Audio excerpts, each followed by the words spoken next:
Xe giá rẻ.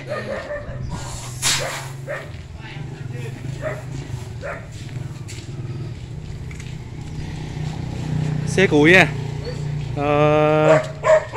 Xe đây. Vâng lại hai cú.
Tôi cái ép bò bên ép vô là xin hơi như thế còn chết rồi nên ngã đang điên như thế.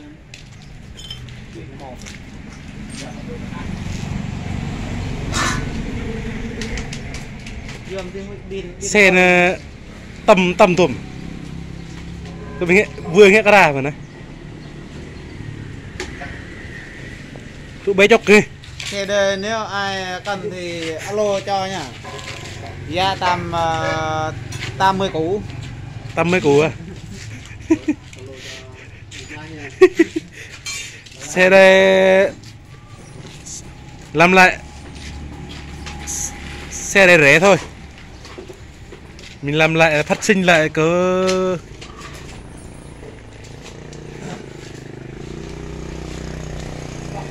10 triệu.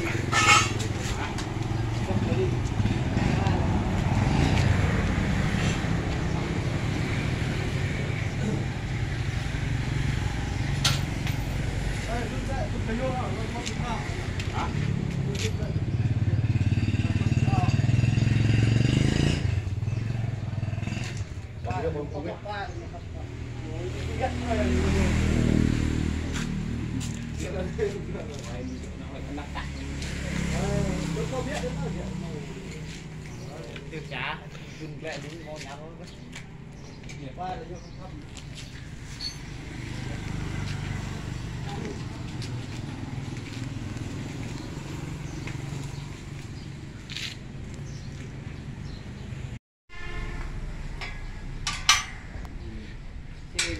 Tôi đang mà xe coi mech ấy mà đam trong mà đi tan dơ ốc rồi. Xe nếu ai nhu cầu xe đây 80 nha mọi người. Xe này quá là ok luôn. Đi đường dốc chợ chợ mì á. Xe đây cỡ 80 cỡ. Nếu ai nhu cầu thì nếu định xe này quá ok luôn.